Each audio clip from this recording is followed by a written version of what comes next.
Ready? So I want to thank everybody coming today. Obviously, we're here to talk about making the state butterfly the American monarch. Is that what you're all here for? Yeah. Joking, of course. A lot of discussion over the last year on property tax reform in the state of Iowa. The Iowa House Democrats worked all summer to come up with a plan.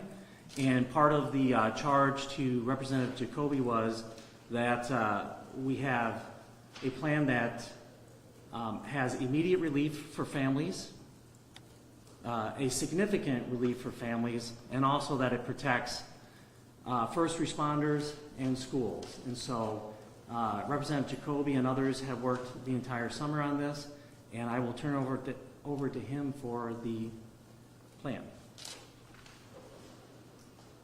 Thank you, Leader Meyer, and thank you so much, everyone, for showing up today. I know with the holidays just being over and a week from today the session kicks in, that everyone has quite a busy schedule. Lowering costs.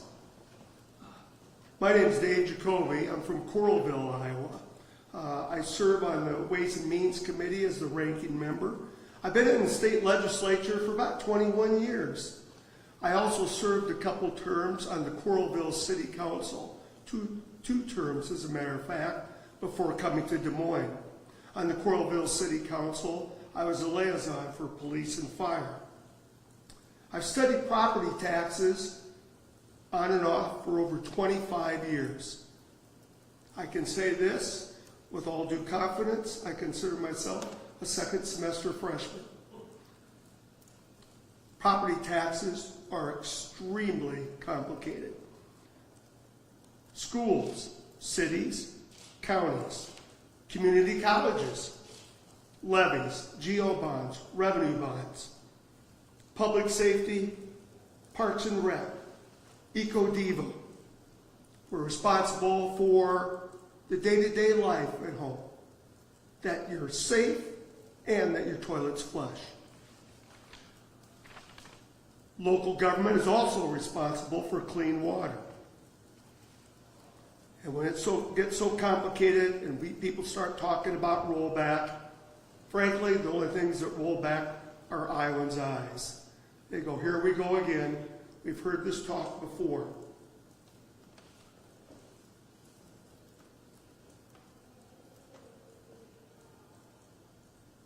The state must finally meet its obligations. We need to restrict unfunded mandates, and the House Democrat property flat tax proposal offers certainty. This is a certainty that we have not seen in years. Certainty for homeowners, certainty for renters, certainty for our schools, cities, and counties.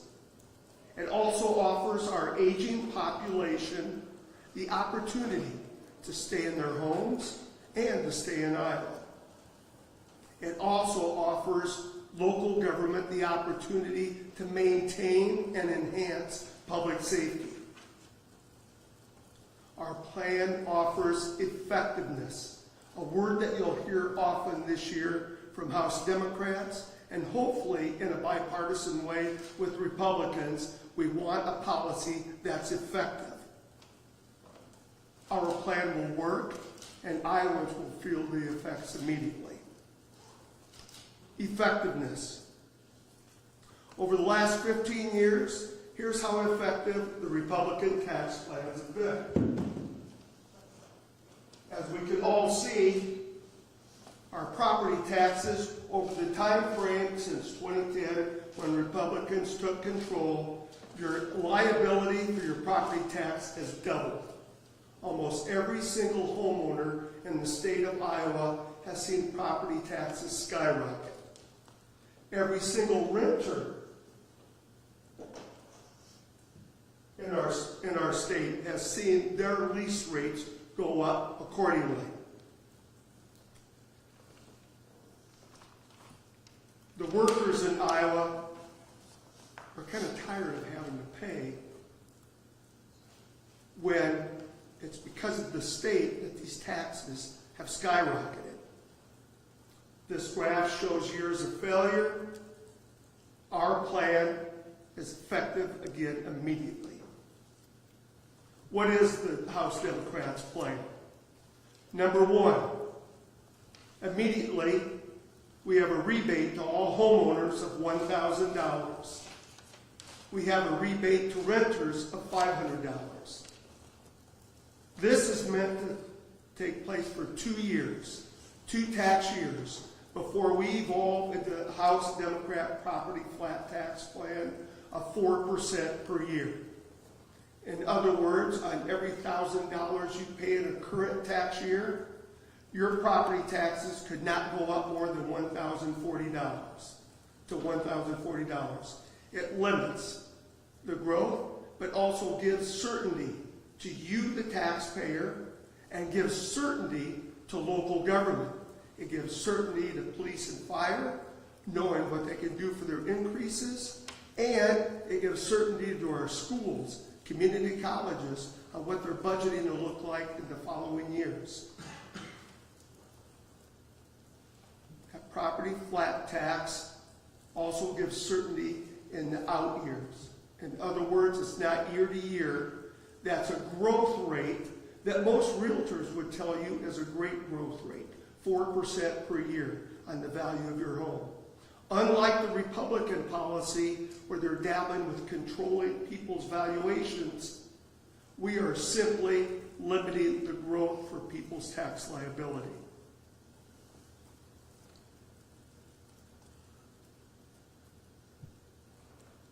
The thing I'm most excited about is our plan for the state to match the retirement benefits for all public safety. For some of you who are around many years, as myself, the 411 plan used to be funded by the state of Iowa. So people that were in public safety, the state met the match for that retirement. What House Democrats are proposing is that the state covers the retirement match part of all public safety, police, fire, and EMS. This also offers an opportunity for local governments to include volunteers, volunteer firefighters, volunteer sheriff deputies, and volunteer EMS. And last on our list, but important to hundreds of thousands of Iowans, is to freeze seniors' property taxes. Not by means, not by formula, simply by age. We will freeze your property taxes so that you know what your property taxes are going to be in the out years, and that you can stay in your home. Many seniors would like to stay in their home. Many people would like to move, but they can't afford the property tax liability if they move up. This way it offers certainty that we will also open up the housing stock in Iowa.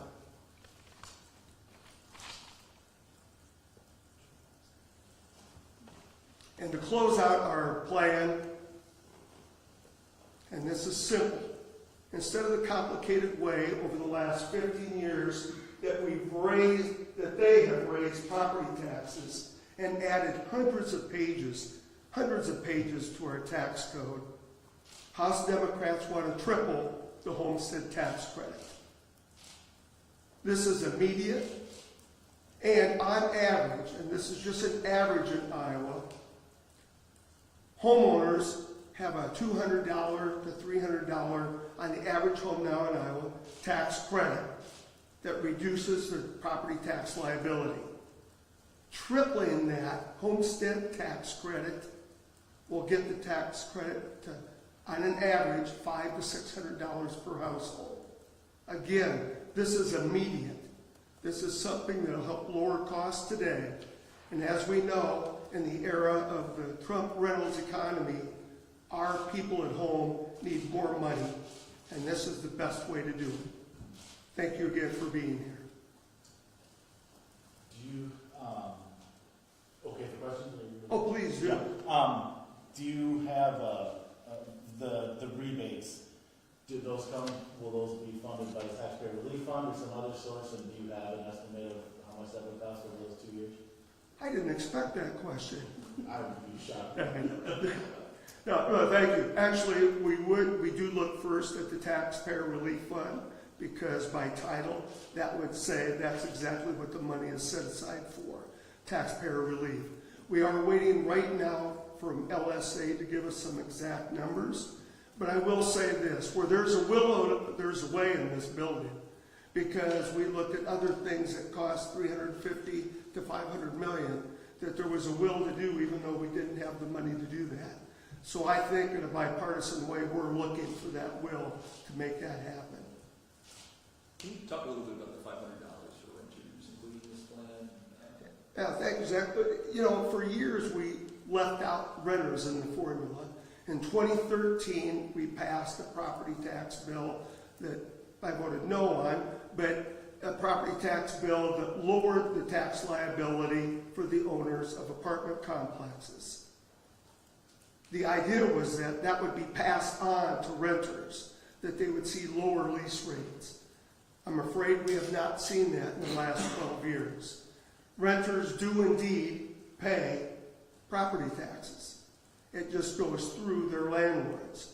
So I think for an immediate relief for renters, each renter should get $500. Could you explain the flat part? Yes. So if your tax liability this year, we'll just work on increments of 1,000. If your tax bill for this year was $1,000, then the following tax year, your tax liability could not go above $1,040. The increase would be 4%. That would be the maximum we would look at, which is tremendously better than what we're looking at now, because the tax plan in it had a growth penalty. For many areas that were growing, they would be penalized, and if they had a 6% growth, their growth was limited to 1.9%. That's just plain goofy. This one gives a solid number for, again, schools, community colleges. And I always say schools first, because it's just a reminder that schools are usually the top in the property tax structure, then cities, then counties, then community colleges. But that's how it would limit it. So you would still see 4% growth. You could see growth in your city, in your county, and in your school. But you would know that next year my property tax bill is not going to go above this. Is there a transition time for that, or will it immediately, if it was passed, with that 4% growth rate in cap? Thank you. It's the House Democrats' plan that we would have 2 years in planning to implement in 2 more tax years, and that's why for immediate relief, we are offering the $1,000 for homeowners and the $500 for renters. And so the rebates that you're talking about, those would be for 2 years. Are the other elements of the plan, those would be permanent? Those would be permanent. Increase for seniors, the tripling of the Homestead tax, right, correct. Those would be permanent, and then again, offer certainty, not only to the homeowners, but also to our local government, who over the past 15 years have experienced tremendous uncertainty in their budgeting, and their budgeting has run past the legal time because of what's being done in Des Moines for them to establish their budget. So I think, and we think, that this will help all Iowans. Why should Harry Stein get a tax break, but a single mom in her 20s trying to raise a kid doesn't get their property taxes frozen? Where's the equity there? Well, there's always hope. In other words, at 70 years of age, my hope is that I can stay in my home until I'm gone. Younger families, they do have a struggle, but their struggle has a little longer term, and I hope that there's something that we do in terms of economic development in the state that offers that single mom another venue. And I can say, I don't want to get off on a tangent, but I was a supervisor for the welfare reform for 10 years. There was no one I hold closer to my heart than parents, single parents with a child or children struggling to make ends meet. And I think we need to do that in terms of their rental policy too. For that young mom, hopefully that $500 will help her. I know you touched on the certainty piece of this, just in the fact that schools, cities, counties, they would know what the growth rate is, they would know how much money they'd be taking in. But could you just walk through how this would change how much money cities, counties, schools collect through property taxes versus what they're getting now, in terms of how do you know that with this plan, revenue is going to be sustainable for cities, counties, school districts? Well, most cities and counties will tell you, oh, please give us a certain number from year to year so we can budget out years. The struggle that they've had up until this point is they can barely get ready for their finances a year out. It's not even a year out because of what has been done in the legislature. The certainty is that 4% growth on your base. Now, there's always going to be an increase if there's other growth. You build more houses, you build more commercial, you build more industrial in the area. Just a reminder that that's new. That's new buildings, that's new people, that's new things that come on the tax rolls. So with that certainty, I think there's going to be an expansion in all three of those areas: homes, commercial, and industry. You mentioned the freeze for seniors would be simply by age. Is there a certain age where you're looking? I think my age. I think 65. I think 65 is a range that is the number that we should stay focused on in the state of Iowa. Do you have an estimate on how much that would cost to freeze for seniors? Another good question. I didn't anticipate that one. But actually, we've asked the League of Cities and the Association of Counties to come up with a number for us. And they should have those numbers because we're concerned. We want to make sure it's not budget busters. We want to get people in situations where we're lowering their costs and that local governments can survive. But those numbers should be to us, I'm hoping, in a week. Does that also include, to Aaron's question about how much the rebates would cost to? Correct, and that's coming from LSA. But yes, you're correct. We really want those numbers, but I do have to remind you, if there's a will, there's a way. If we really want to have certainty for property taxes, we believe that this is the route to go. And as we've seen in the last few years, where there's a will, there seems to be a way of spending $500 million that does not affect all islands, that does not help all islands. This, I truly believe, will help all islands.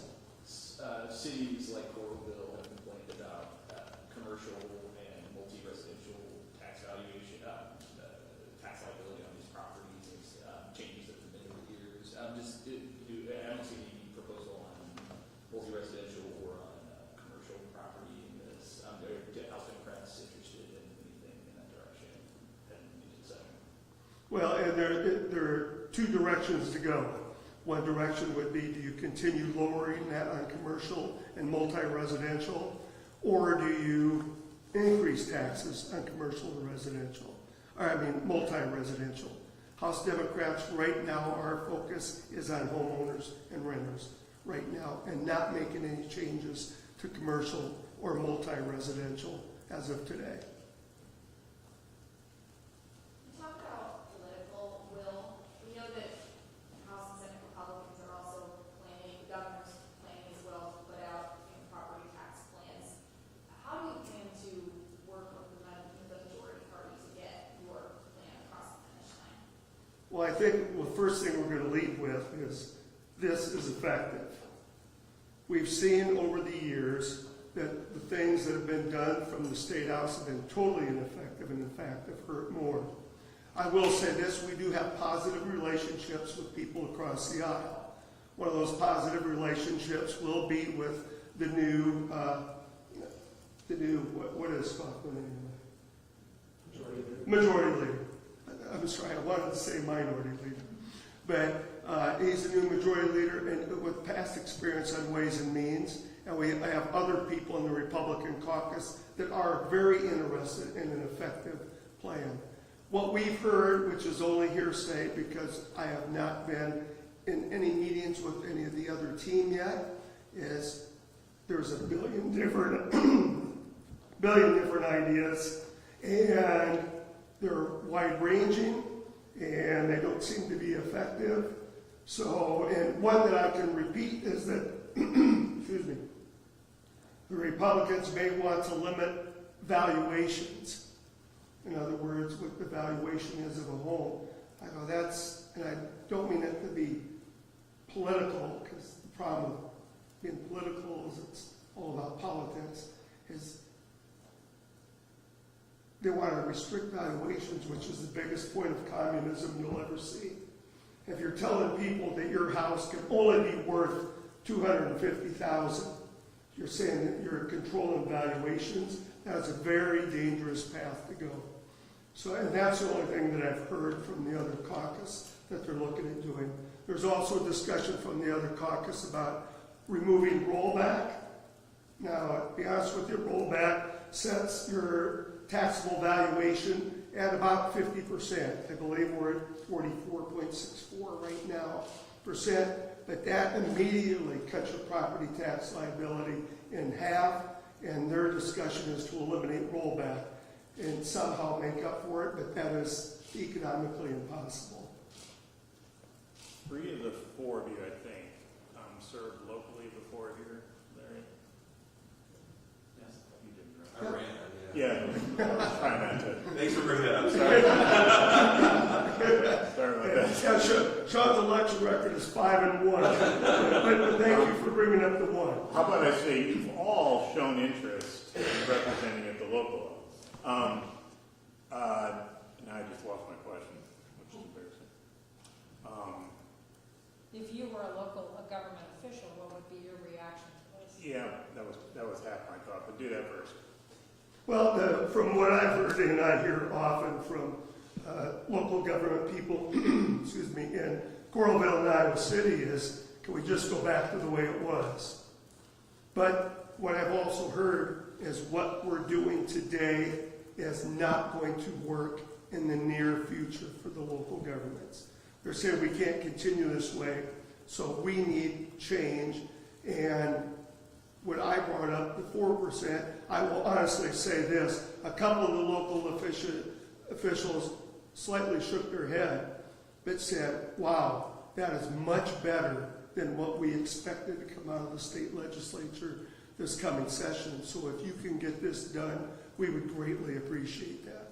The other half, sorry about that, was do you all see the need for maybe the state offering some incentives to promote shared services among local jurisdictions? Well, each entity, each entity has a council of governments. And I think that's the great conduit that everyone does a review.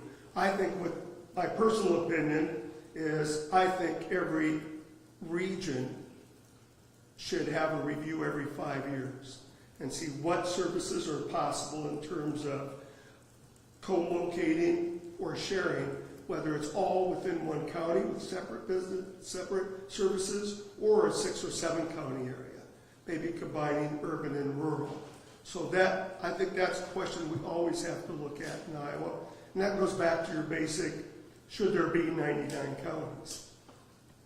I don't have an answer for that, but, well, I do, but another time. But it's, I think we need to review that at all points in time.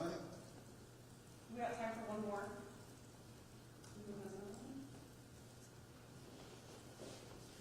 Well, good. Then I'll close on unfunded mandates, which is not in my notes. Oh, did you guys?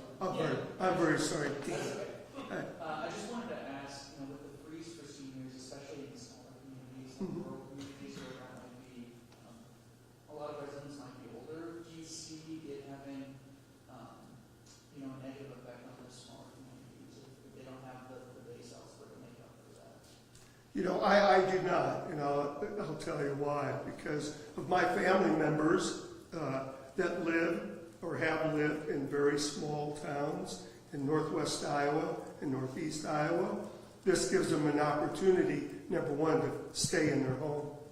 Because I've seen a lot of people that were aging out of their homes, not because of age, but because of finances, and living on an income that says, this is how much I have every month. So I think we'll see the opposite. I think it'll benefit a lot of people who want to stay in their homes in small towns. I know it would have greatly benefited my family members, both in outside of Decorah and in Rockwell City, Iowa.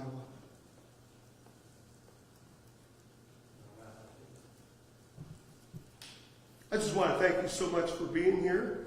And if you have ideas on property taxes, we are always open to hear it too. But thanks again for being here.